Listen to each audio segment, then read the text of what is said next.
Oi, pessoal, sejam bem-vindos a mais um episódio do Pangeia Cash, a existência cotidiana. Eu sou o Davi Cipriano e hoje a gente vai trazer uma temática muito atual, né? Que é sobre transtorno do espectro autista e as perspectivas do desenvolvimento. Estou aqui mais uma vez com minha amiga Thaís Fontinelli. Vou deixar ela apresentar a convidada de hoje. Muito prazer, Davi, te receber aqui mais uma vez. Eu adoro dividir essa bancada contigo. E aí é isso que o Davi disse, a gente está trazendo mais um episódio cheio de conteúdo, com esse tema que realmente é muito importante da gente estar o tempo inteiro, né, trazendo aí as atualizações, novidades, as perspectivas, né, da psicologia. E a gente está recebendo uma convidada muito especial, né? Eu tenho muito apreço por ela, que é a psicóloga Clara Rocha. Atualmente, né, atua, além de psicóloga clínica, como coordenadora ABA. Ela é pós-graduanda em Gestalt terapia, especialista em sexualidade humana, especialista em psicologia escolar e pós-graduanda em intervenção ABA para o autismo e a deficiência intelectual. Então, não tinha, né, uma convidada mais especial. É ela, né, para falar sobre transtorno do espectro autista e as perspectivas do desenvolvimento, né, incluindo aí sexualidade, escolarização, enfim. Mas, Clara, antes de mais nada, seja muito bem-vinda. É um prazer para a gente receber aqui no Pangeia Cash. E aí eu queria que tu começasse, né, enfim, localizando quem está assistindo a gente, quem está nos ouvindo, sobre a importância, né, desse estudo, como é que você foi parar aí, né, nesse papel de coordenadora ABA. Fala um pouco da tua trajetória para a gente. Falo sim. Primeiro eu quero agradecer, né, de estar aqui com vocês, dividindo essa bancada com vocês dois profissionais que eu admiro muito. E como é que é a minha trajetória, né, para virar hoje coordenadora ABA e psicologia clínica. Na faculdade, lá pelo 5º período, eu ingressei no mercado, e você sabe do boom que é a gente estar trabalhando com análise do comportamento hoje aplicada ao autismo. Então eu ingressei numa clínica, comecei como acompanhante na escola, virei coordenadora e hoje eu sou coordenadora em outro lugar, né? Saí desse local onde fez estágio para outro local. Aí o que acontece? Eu me apaixonei, né, por todo o contexto que a gente vive. Em que sentido, Clara? Porque do nada, a coordenadora ABA, Gestalt terapia. Muita gente me questiona. E eu sempre falo que eu consigo colocar uma caixinha diferente uma coisa da outra. Porque quando eu falo de análise de comportamento, no meu ser psicóloga Clara, é aplicada ao autismo. Sim. E dentro do meu, quando eu trabalho na psicologia clínica, psicoterapia, eu utilizo a Gestalt terapia. Então, assim, eu acho que é bom a gente começar falando o que é o autismo. Né? É uma temática que é um boom na nossa sociedade. Vocês foram muito assertivos quando vocês falam que na contemporaneidade, né, é o que mais a gente está sendo falado, as perspectivas que ultimamente a gente tem visto. E o que é o autismo, gente? É um transtorno onde ele vai reunir várias desordens do desenvolvimento humano. E ele acontece desde a infância, a partir dos 18 meses, onde a gente começa a perceber. Clara, como é que eu percebo isso? Na infância, você tá chamando a criança não tá respondendo, a criança tem interesses fixos em algo. Quando ela começa a verbalizar, ou ela não começa a verbalizar, isso também é um indicativo. Sim. Uma hipersensibilidade sensorial. Então, a gente vê muito crianças com fone de ouvido, elas são até funcionais, mas elas precisam, né, um abafador de ruídos. Então, são várias coisas para a gente fazer esse diagnóstico. E quem faz esse diagnóstico? Muita gente chega assim, claro, fulano é assim, assim, assado. É autista?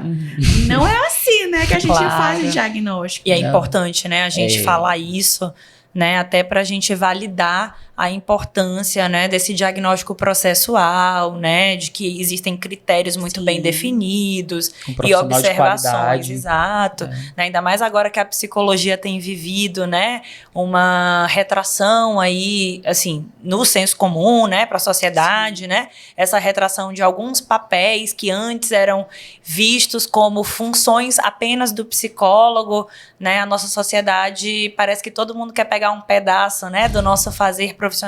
Então, acho muito enriquecedora a tua fala nesse sentido, né? De que esse diagnóstico não pode ser feito assim só ouvindo dizer, sem você ver a criança, né? Sem falar que pegam pontos muito específicos, né? Quando a gente conversa aqui sobre quem vai fazer esse diagnóstico, eu também tenho que falar sobre o diagnóstico diferencial. Parece autismo, mas não é. Pode ser talvez um outro transtorno. Né? Então, a gente pega o DSM não é pra gente pegar, né, e só vou ler, pronto, Não. Qual é o contexto que essa criança está inserida, ou esse adulto, porque a gente tem muitos diagnósticos tardios, e eu vou me arriscar, ousar falar aqui que tem muitos diagnósticos tardios errados.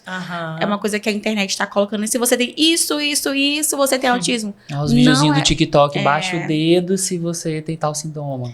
Gente, se a gente for atrás, eu tenho TDAH, né? Então, e assim... É difícil encontrar alguém que não se identifique, né? Assim, ainda mais nessa era que a gente vive, né? Que a nossa atenção, ela é diluída com tantas coisas, E a nossa atenção é diluída porque as telas, todos nós estamos em telas.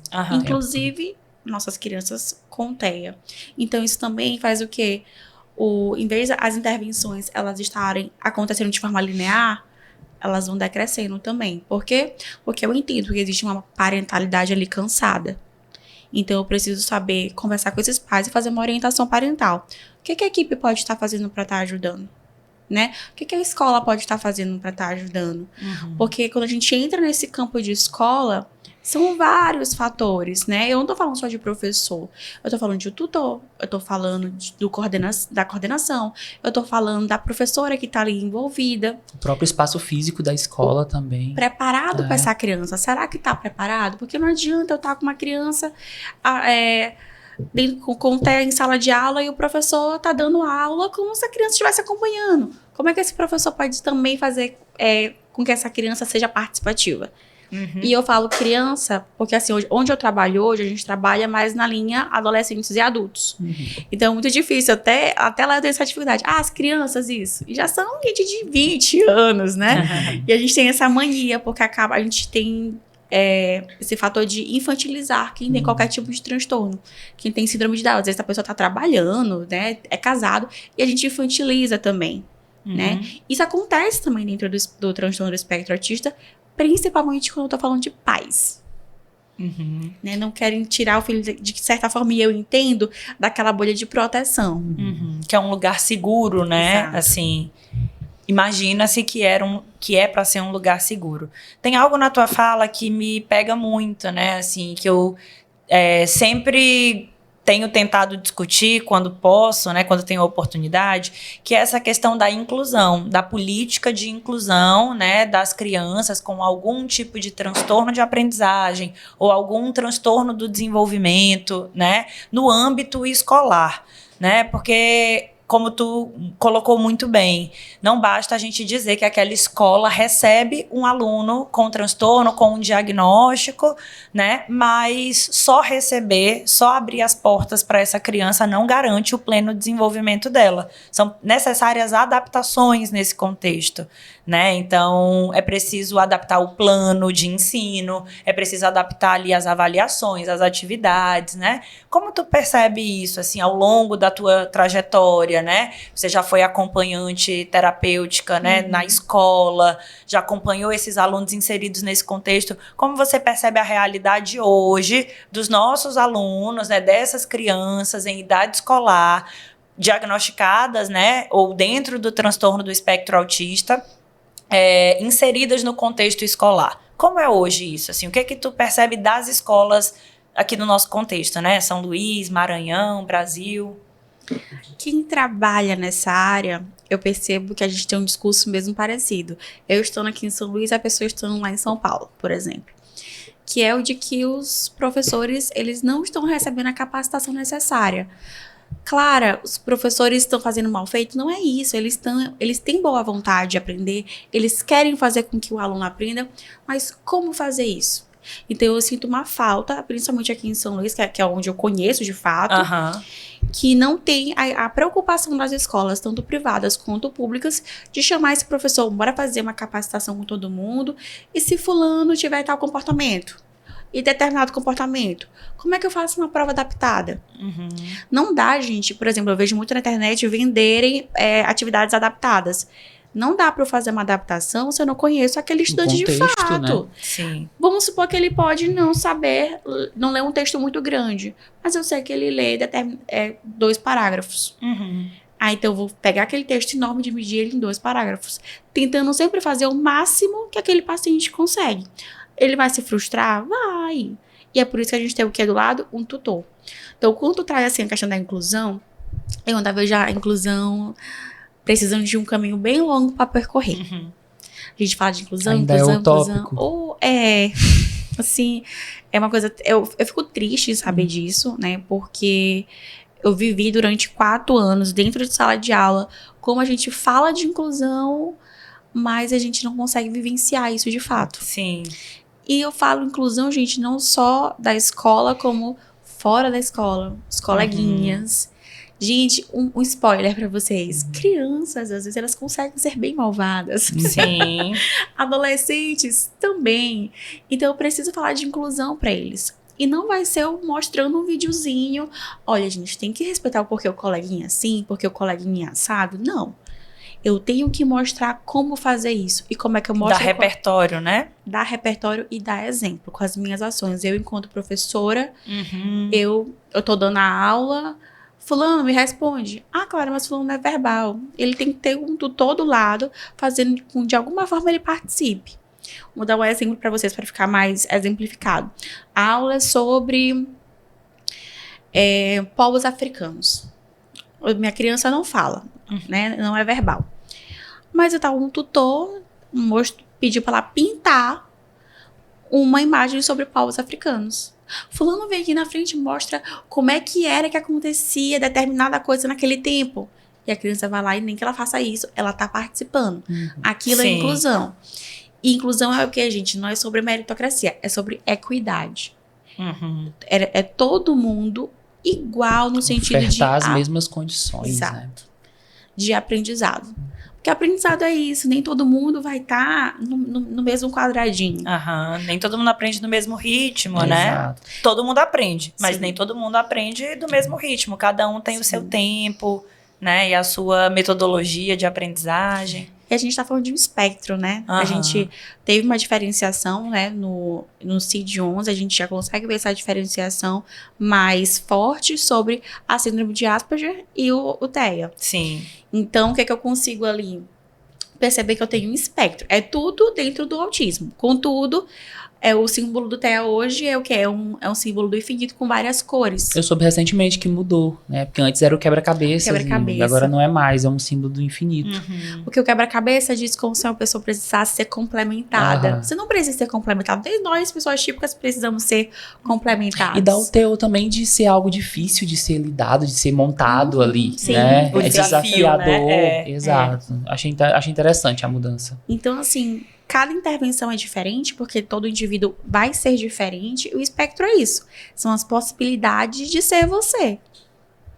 Eu acho muito interessante esse recorte que tu faz, mas eu queria trazer um outro recorte dentro desse recorte da escola, que a gente está falando também de um lugar de privilégio, de um contexto de escola privada. Sim. Né? De pessoas que têm recursos financeiros que conseguem sustentar, por exemplo, um tratamento, um acompanhamento com um acompanhante terapêutico, que nem sempre a escola oferta esse acompanhante, a pessoa às vezes custeia esse acompanhante terapêutico para estar com o aluno, né? Isso via as clínicas que ofertam esse atendimento, são atendimentos comumente bem caros, né?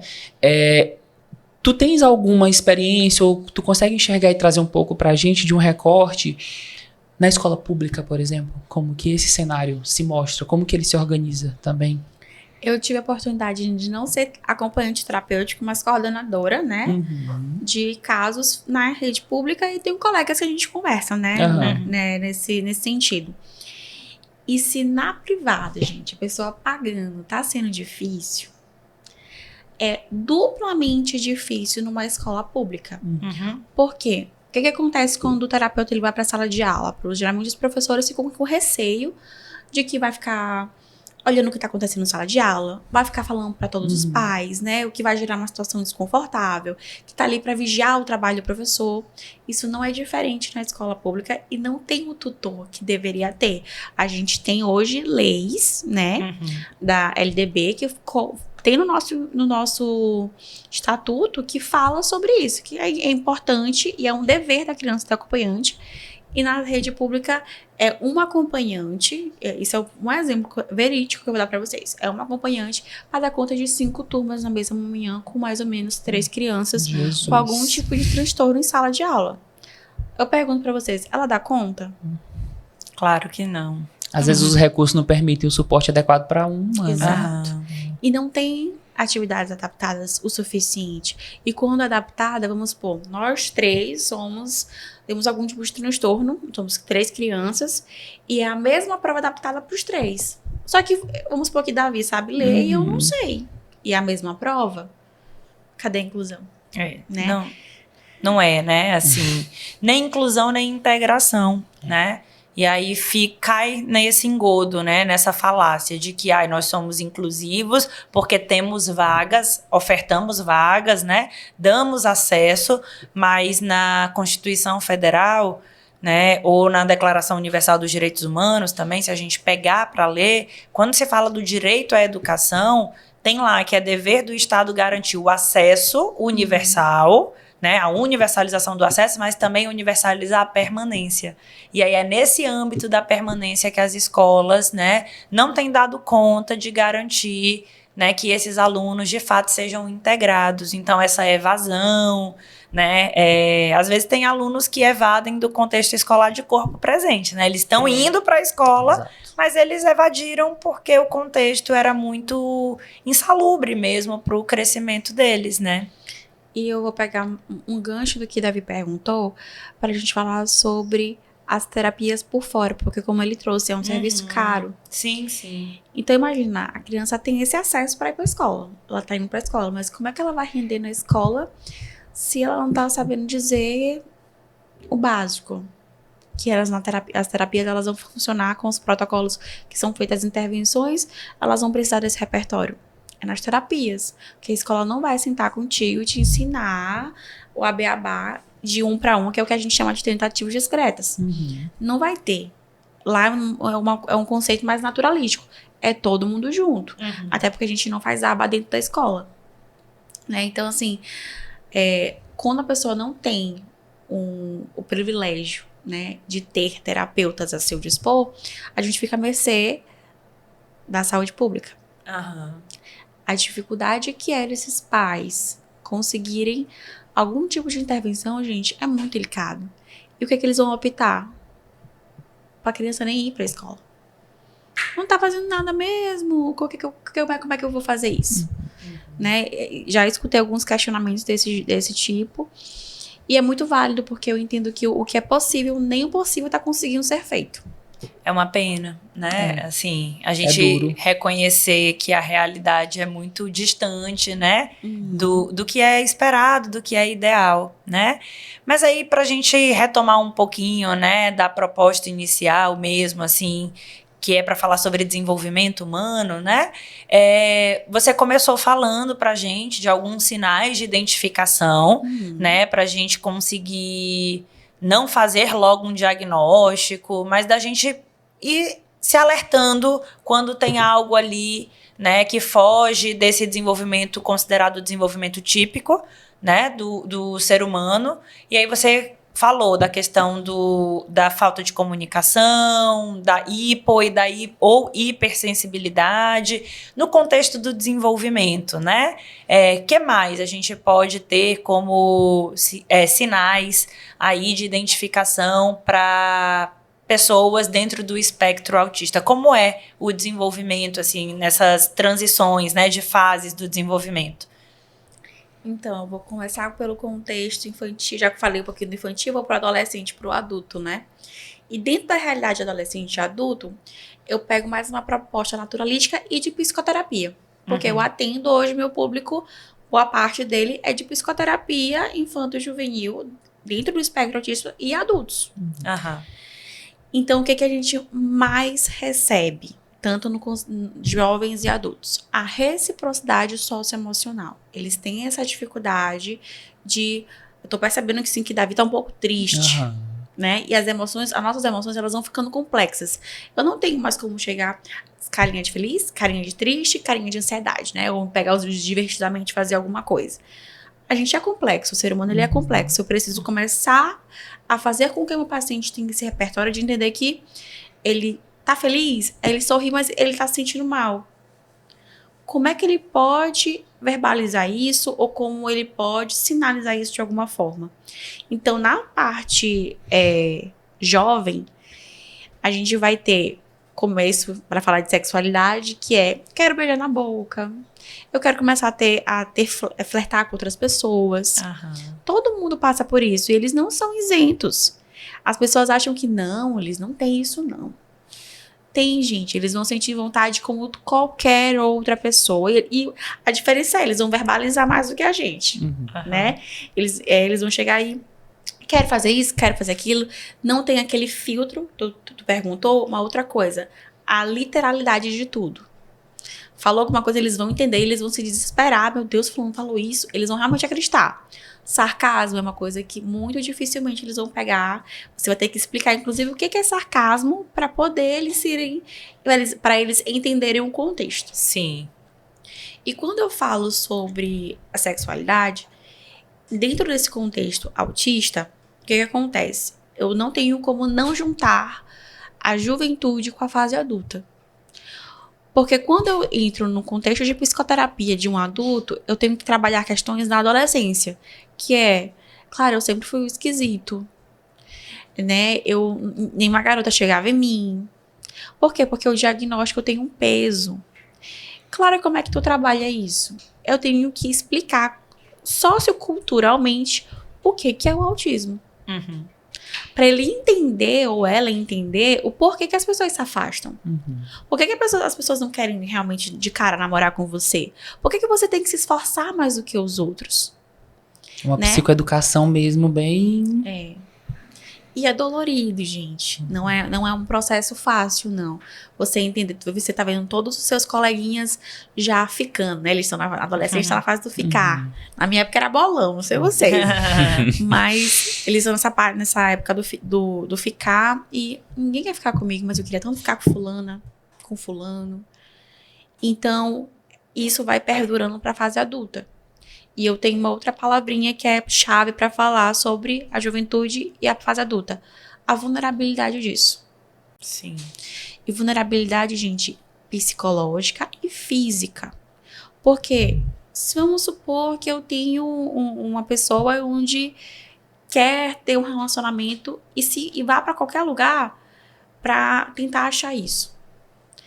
Não tem repertório, as pessoas vão achar estranho, vão realmente fazer cara... Vamos ser sinceros aqui. Vão fazer cara de desgosto, cara de nojo, vão se afastar. E a pessoa pode querer forçar a barra, porque não tá entendendo o que eu falei pra vocês sobre perceber as coisas socioemocionais. Não então, capta esse... Não né, tem essa sutileza, assim, de um sinal... né? Que, em geral, no flerte tem isso, né? Assim, a pessoa fica, né? Às vezes eu não quero, mas eu também não quero dizer tão diretamente que eu não quero. Então, eles têm essa dificuldade de captar. É isso, né? Assim, Sim, esse insightzinho mais... Até piscar o olho, gente. Eu tenho que ensinar. Como é que a gente flerta? É assim, ó. Sabe? A gente tem que ter essas perspicácias. E no sentido também de... uma psicoeducação não apenas de emoções, de você sentir o clima dos contextos onde você está inserido, mas também ensinar coisas relacionadas a sexo. O que é sexo para vocês? Né? Chegar, porque eles, como qualquer outro adolescente e adulto, a gente vai para a internet e a gente encontra muita coisa. Então, eu tenho que ensinar o quê, gente? Vocês leram, né, o currículo no começo. Quando a gente trabalha com sexualidade, a gente tem que saber que as palavras deixam de ser vulgares para também serem ensinadas, né? Então, a gente pega, né, um objeto no formato fálico e vai ensinar como se coloca uma camisinha. Onde é que ocorre a penetração? Tudo isso é ensinado. A gente aprendeu o quê? Vendo, né? Ou então, coleguinha falando, amiga falando. Eles não, a gente tem que realmente sentar e fazer o beabá. Ah, Clara, e qual é o nível de suporte que tu atende? Eu atendo nível de suporte 1. Por quê? Porque durante a juventude e a fase adulta, na psicoterapia, a gente trabalha com coisas abstratas, querendo ou não. Sim. Eu trabalho na Gestalt terapia, a gente trabalha com, né, ampliação de awareness, que é consciência. E isso para uma pessoa dentro do espectro é muito abstrato, né? Ele vai chegar, o que é isso? Não sei nem o que é abstrato, não sei nem o que é consciência, né? Então, o que acontece? A gente tem que trazer o máximo possível de concreto para aquela sessão. Para que ele ou ela perceba como ele pode funcionar melhor. Fazer ajustamentos criativos, autísticos da melhor forma, para que você viva bem. Porque a partir do meu momento, eu uso muito essa palavra dentro do setting terapêutico, ajustamento criativo. Eu acho que todos nós nos ajustamos criativamente. A todo momento, A todo momento, verdade. E com eles não é diferente, só que eles têm que se esforçar um pouquinho mais. Então, eu tenho uns que já até falam assim, ajustamento. Porque a gente tem que se ajustar, inclusive, ao que estão falando da gente. Eles vão escutar muita coisa. E a gente sente junto. Quando eu lembro que uma vez eu escutei, me chamaram de esquisita. O que foi que te chamou de esquisita? A gente toma um pouco pra gente. Por quê? Porque a gente tá vendo a evolução. A gente tá vendo que tá conseguindo já pegar as sutilezas do mundo. E as pessoas ainda assim, mesmo com pessoas adultas, eles não validam. Acho que a palavra é essa. Quando veio um cordãozinho, acabam que... Ixi, aquilo ali... E aquele cordão fala muito mais. Fala, eu tenho cordão, eu tenho um transtorno, mas eu tô aqui. Eu sei tanto quanto você. E é isso que eu exploro no processo de psicoterapia. Suas potencialidades. Clara, tô falando um ponto, e seria uma das minhas perguntas que eu faria, que era sobre o uso do cordão, né? Do colarzinho de identificação. Eu já ouvi discursos prós e contras. Né? Como que alguns prós realmente nesse processo de identificação, até mesmo para alguns transtornos invisíveis, né? E outros realmente que trazem uma crítica em torno de tu tá fantasiando a pessoa, tu tá banalizando o transtorno usando um cordão como esse. Como que tu enxerga essa perspectiva do uso do cordão hoje aqui pra gente? Então, o uso do cordão, ele não é apenas para pessoas do espectro autista. Pessoas com fibra ou qualquer outro transtorno relacionado a corpo ou psicológico, né? Por exemplo, pessoas com fibromialgia também utilizam cordão. Sim. Eu acho que ele é uma sinalização importante, principalmente para casos severos. Imagina que vocês estão num local e vocês veem um adolescente puxando o cabelo da mãe. Ou então um adulto. Nem vou colocar um adolescente, um adulto. Um jovem adulto puxando o cabelo da mãe. Vocês vão chamar a polícia, né? Vocês vão ter uma reação mais incisiva. Mas se tá com um cordão, eu tenho um indicativo diferente. Eu sei que eu tenho que chegar com mais cuidado. Então eu acho que o cordão ele tem a sua função muito poderosa assim no contexto social. Porque com pessoas dentro do suporte 1, a gente consegue mascarar de alguma forma. Mas no suporte 2, suporte 3 não. E eu preciso de uma sinalização. Por exemplo, fulano toda hora repete a mesma coisa. Fulano tá chato pra caramba. Mas por que fulano tá chato pra caramba? Não é que ele seja chato, é a forma que ele tem de se regular. Então o cordão ele te dá esse indicativo.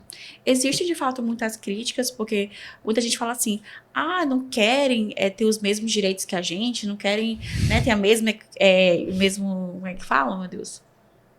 Faz esse sentido, né? De estar equiparado. Mas as pessoas não entendem o que é essa equidade de fato. Então, assim, eu sou uma pessoa bem pró-cordão, porque eu acho que tem uma função de você saber como chegar. Eu exijo isso dele até ele passar na minha frente na fila prioritária e eu reclamar. Exato. Né? Então, vai mostrando as incoerências da sociedade que a gente vive. Tu falou agora também sobre um outro ponto que eu acho que gera dúvida em muita gente que tem curiosidade na temática, que é sobre esse grau. Né, o grau de suporte.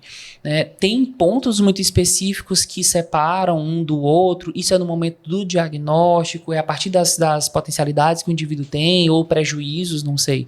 Como que ocorre essa diferenciação? Os critérios, eles são feitos mediante... Tem vários protocolos que a gente pode fazer avaliação. Entre eles, o mais conhecido é o VIB-MAP. Então, eu faço uma avaliação na criança ou no adolescente para a gente saber quais são as funcionalidades que ele tem. Tem uma diferença entre o CID-11 e o DSM na questão dos critérios. Por quê? O CID-11 ele vai trazer mais relacionado a uma espécie mais global, né? Transtorno mais global. No DSM, eu particularmente gosto mais do DSM porque ele traz os critérios mais bem definidos para você dar uma estudada e fazer um diagnóstico mais assertivo. Então, ele coloca lá como suporte 1. São pessoas que conseguem, não são agressivas, podem ter picos de agressividade? Podem, não são, né, que isso não vai acontecer, mas é bem raro. Conseguem serem estimuladas de forma mais eficaz no processo de intervenção, conseguem se comunicar bem, né?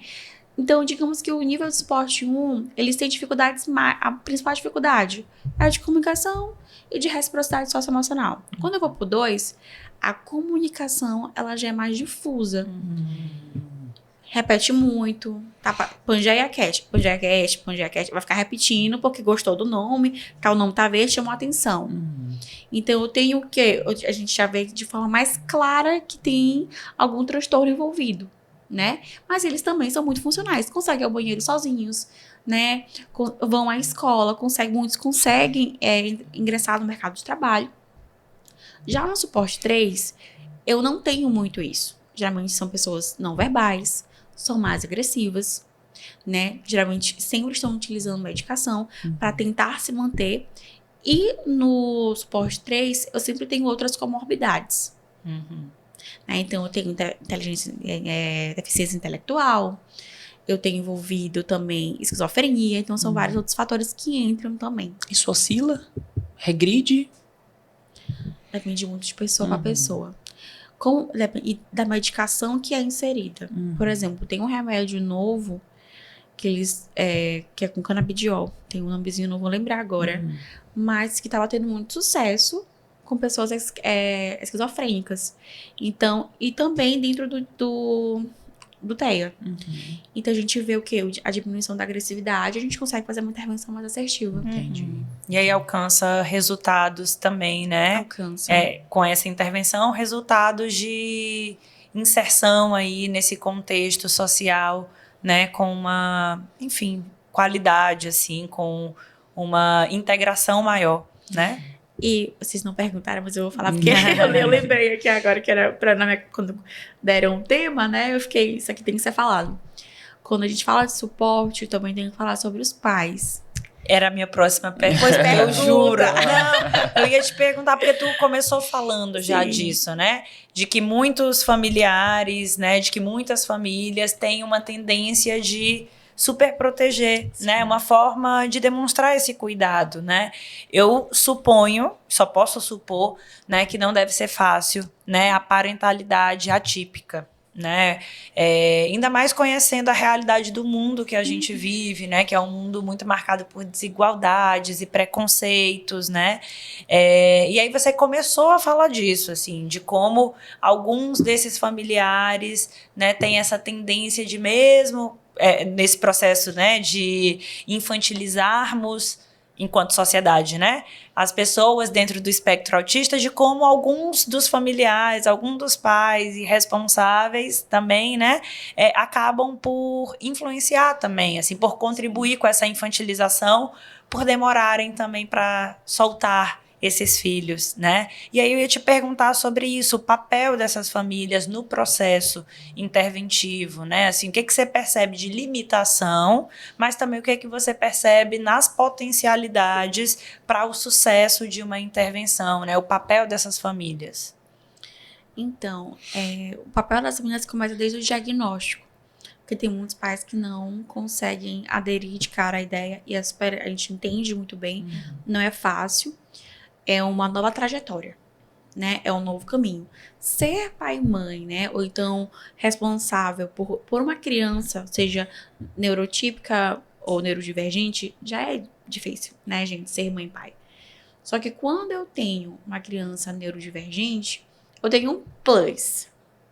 Uma preocupação a mais. meu filho vai ser excluído, né? Meu filho não vai fazer tantos amiguinhos como eu achei que seria. E eu acho que o medo master é, se eu não estiver aqui, quem vai ter a paciência que eu tenho com meu filho?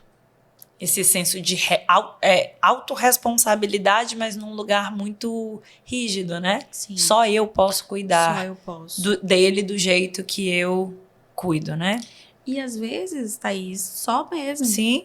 Né? Sim. Tem casos que é só o filho e a mãe, a mãe e o filho. Uhum. E isso é muito delicado, né? Cadê a rede de apoio? É necessário uma rede de apoio. Então é aí que a gente entra com a orientação parental. Se reconheça nesse papel de mãe, ou então de pai, mas também como profissional, como pessoa, tenha tempo para si. Porque se você não cuidar de si, não vai ter como você cuidar dessa criança também. Então a gente faz essas orientações no sentido de se reconheça para poder reconhecer o outro e cuidar desse outro, porque vai demandar. Então eu acho muito injusto às vezes as pessoas, algumas mães, né, que falam em escolas privadas ou públicas, não quero o filho de fulano em tal atividade. O filho de fulano atrapalha. Gente, isso para uma mãe é muito dolorido de escutar. Com certeza. Então, assim, essa parentalidade, ela tem que estar preparada para escutar isso e ainda assim, eu vou permanecer. E aí poder fazer alguma coisa com Exato. isso, né? Não se submeter a esse discurso, né, violento, porque isso é uma violência, né? Verdade. Então, acho que essa orientação parental talvez também passe por aí, né? Assim, como é possível responder a essa agressão, né?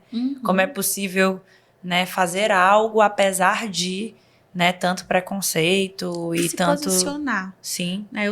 E é difícil de se posicionar nesse contexto. Mas tá incomodando, mas a gente vai permanecer mesmo assim. Esse espaço também é nosso. Exato, perfeito. Esse espaço também é nosso. Né? Então, aí quando a gente consegue pegar esses pais e falar assim, se empoderem. Esse lugar vocês pagam escola, ou então vocês, quem é escola pública, vocês pagam impostos, né? É de vocês. Permaneçam aqui porque é de vocês e vocês querem que o filho de vocês avance mais. Porque lá na frente, se quando a criança estiver tendo êxito, a escola vai estar o quê? No outdoor. Fulano, assim, assado, conseguiu, sei lá, uma vaga de direito, sabe? Eles querem se gabar, mas o processo, os bastidores, ninguém vai contar. É verdade. Então, assim, eu gosto muito de falar dessa questão da orientação parental, porque tem dias que a gente como psicólogo, inclusive dessas mães, tem que escutar e falar assim, eu não aguento mais. Eu tô muito cansada. Ou então, eu queria fugir do meu filho hoje. Aí quem escuta de fora, meu Deus, que horror, que mãe péssima. Eu já escutei algo parecido. Né? Já? Eu amo a maternidade, mas eu não gosto de ser mãe. Sim. Justamente por conta do desafio. Não sei se é uma informação que eu estou inferindo aqui, mas é algo que eu presencio dentro do consultório atendendo adultos, que é o público que eu mais trabalho.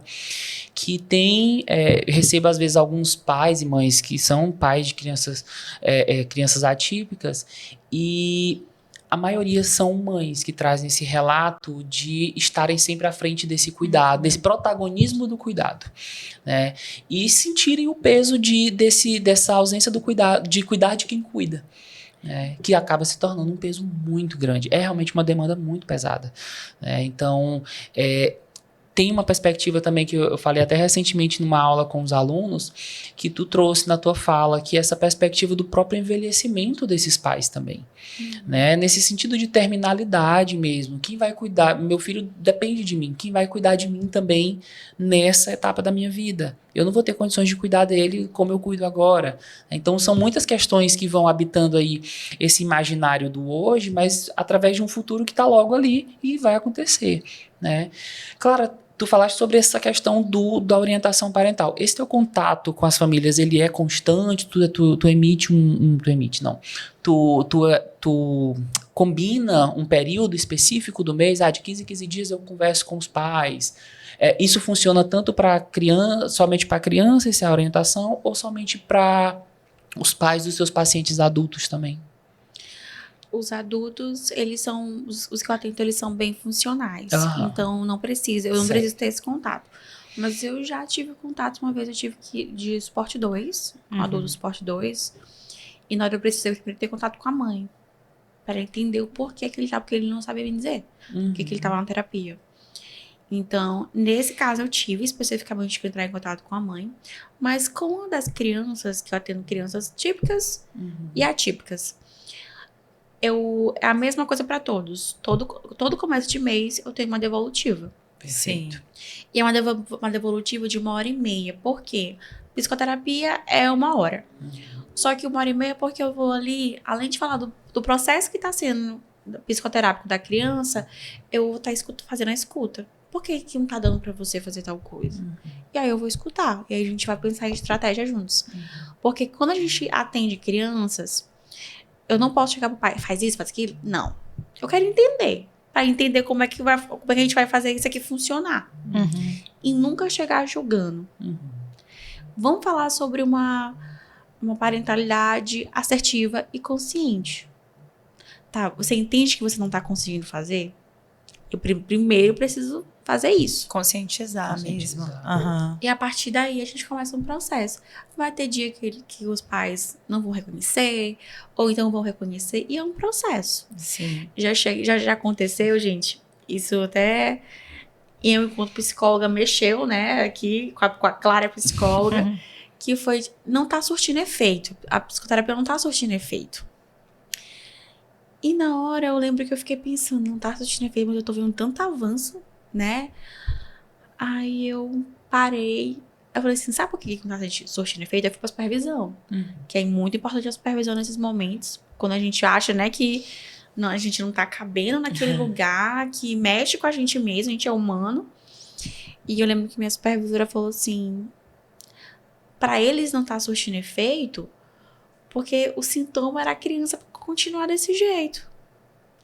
Quando a criança tá melhorando, mas tá deixando eles disfuncionais, então de fato não tá surtindo efeito. Eu falei, meu Deus. Porque não era isso que eles esperavam, né? Não estavam esperando uma adolescente do nada assertivo. Ou então se posicionando. Olha, eu não gostei, pai. Não me chama de gorda, pai. Sabe? Isso me deixa mal. De repente, os pais não sabem lidar com isso. Desestabilizou a estrutura que eles conheciam, né? E criou ali um problema que eles não estavam querendo ver. E eu lembro que tiraram mesmo a paciente e tal, porque não estava fazendo efeito. Olha, que pena. E foi um processo para mim muito enriquecedor, né? Não fiquei com a paciente, mas eu acho que enquanto profissional ficou aquela coisa de eu sei que eu estava fazendo ali. Sim. E esse aprendizado aí dessa supervisão é pra vida, né? É um aprendizado que se inscreve. Eu ia até te perguntar se tu era bem recebida pelos pais. Porque eu acredito que tu deva lidar com alguns conflitos do casal ali, principalmente pais separados, né, que acabam adentrando, já que tu tira esse momento, né, de muita conscientização, de escuta também, de cada um que tá ali. Esses discursos vêm à tona, esses conflitos vêm à tona também? Vem, e dependendo de como é a separação dos pais, são devolutivos diferentes. Perfeito. Né, porque eu entendo que existem outras violências ali colocadas em pauta, e eu faço devolutivas separadas, né? E para além disso, né, quando a gente fala nesse contexto de pais separados, né, e tudo, a gente tem que ter muito cuidado com o que a gente fala. Porque a psicóloga disse para mim que eu tô certa, tu tá errado. Né? Então a gente tem que ter muito cuidado do que a gente fala. Eu gosto de fazer uns slides, sabe? Eu sou muito do lúdico. Então eu boto pros pais, eu boto um projetor, boto lá na parede, que a parede é branca, e vou falando como se eu estivesse aqui fazendo uma apresentação. Tem alguma dúvida? Quer pontuar alguma coisa? Como é que você tem visto em casa? Tem mudado? Então eu preciso desse feedback deles também. Legal. Ser bem visual.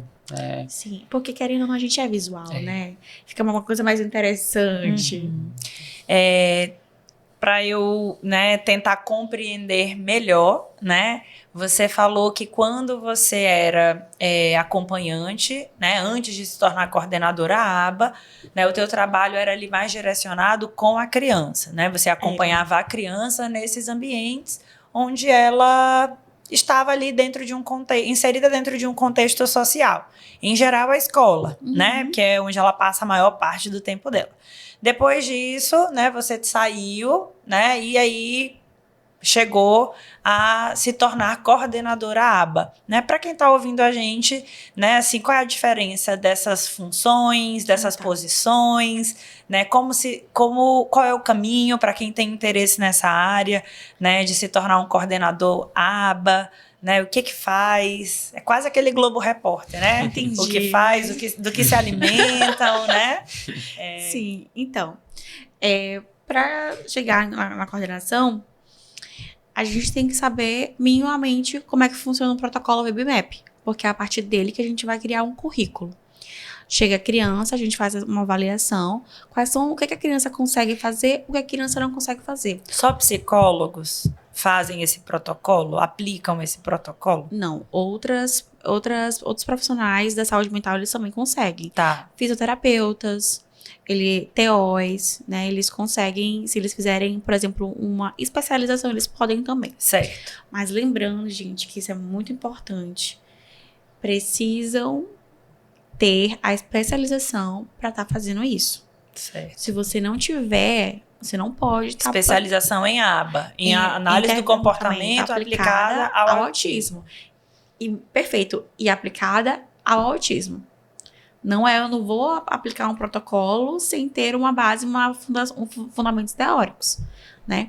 Então, assim, tem inclusive uma terapeuta ocupacional que eu acho ela fenomenal, que ela traz isso, né? Fala que, gente, e o que eu mais gosto é que ela respeita muito o papel do psicólogo. Então, gente, sou TO, mas sou mestre nisso aqui.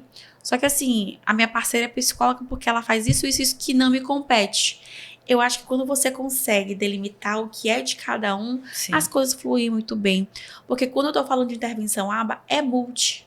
Sim. É multiprofissional. Eu preciso de todo mundo alinhado.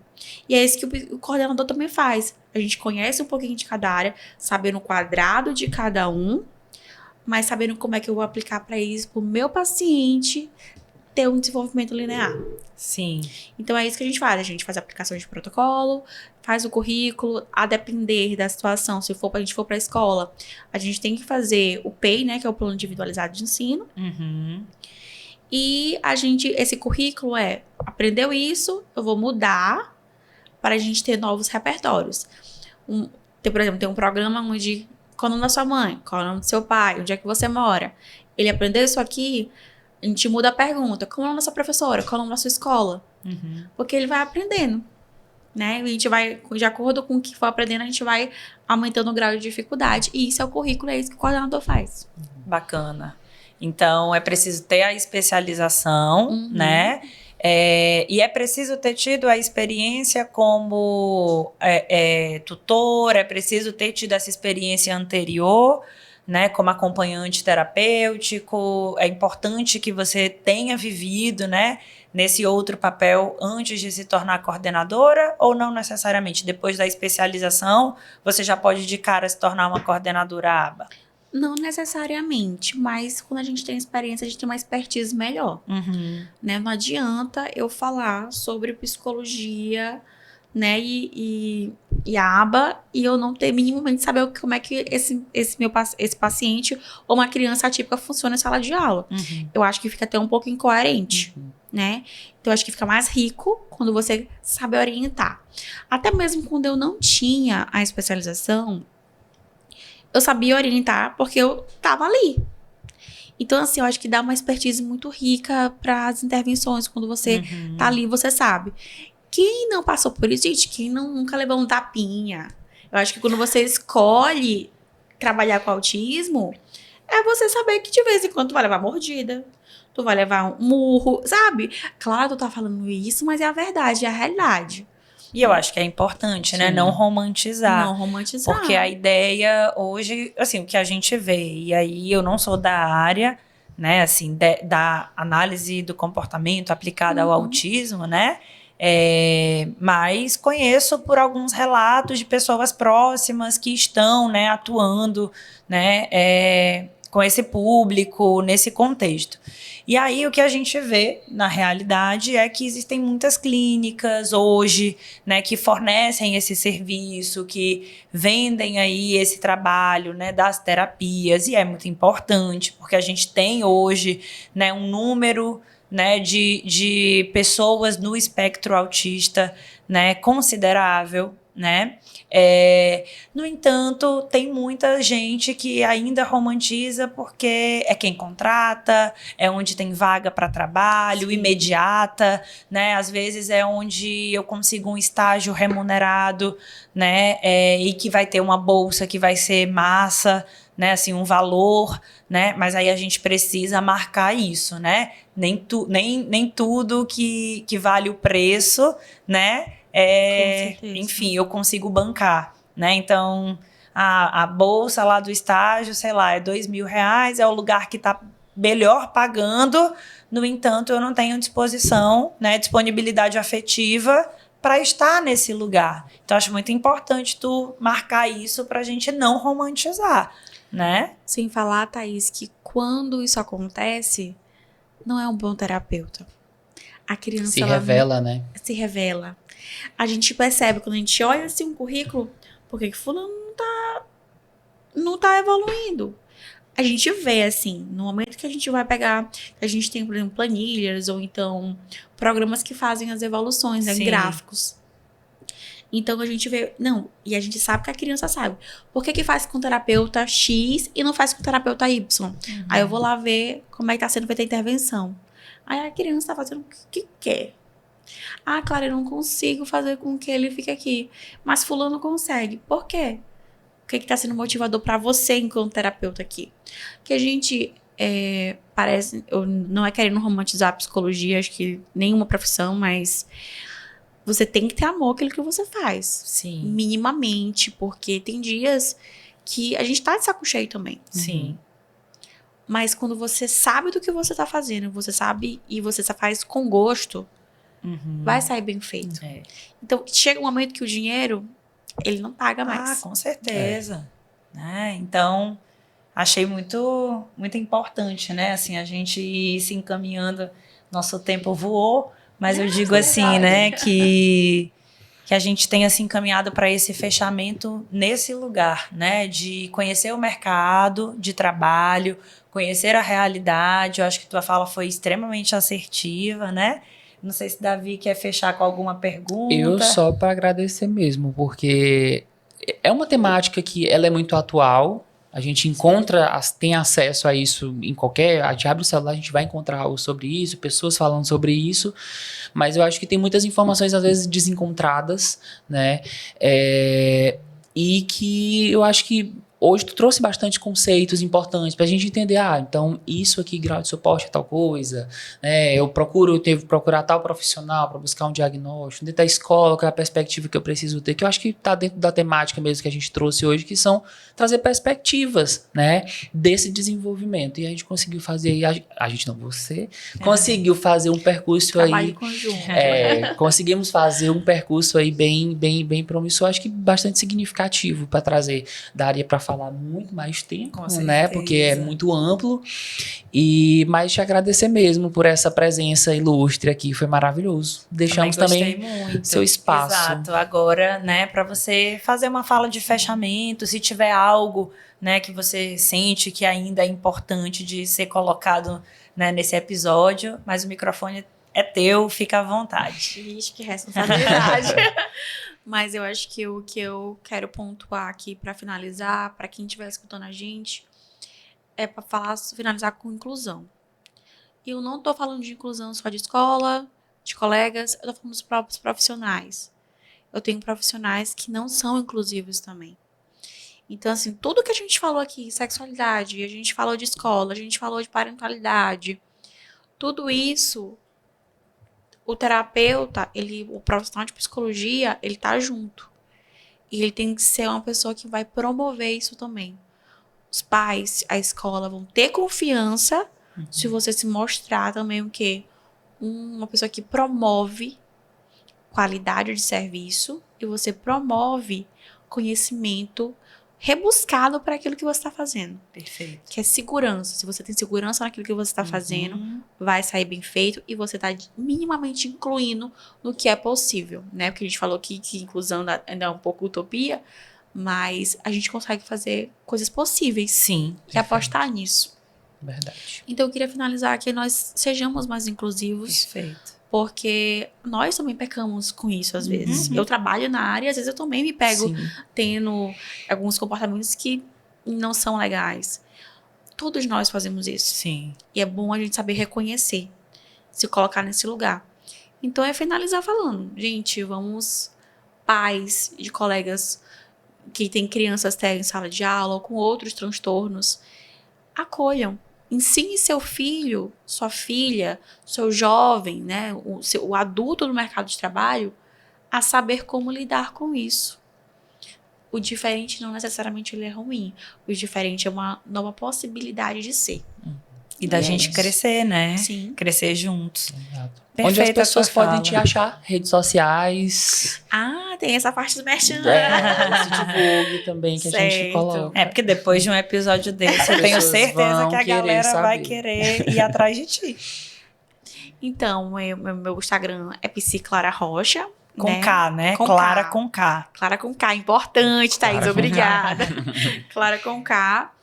E eu tenho Instagram e é importante sinalizar para as pessoas que eu atendo adultos dentro do espectro, né? Porque é uma demanda que está crescendo muito. Inclusive, foi uma demanda que chegou assim muito na minha mesa. Eu fiquei, existe essa demanda? Né? Acho que eu comentei com o Davi na época. Sim. Então, chegou, eu tenho hoje muitos pacientes dentro do espectro, suporte para psicoterapia e crianças infanto-juvenil no geral. Que maravilha. Então, fica a dica. Davi, muito obrigada pela Eu que parceria agradeço, top. mais uma. Pessoal, até a próxima. Vem Tchau, mais tchau. episódios maravilhosos por aí. Até lá. Tchau, tchau.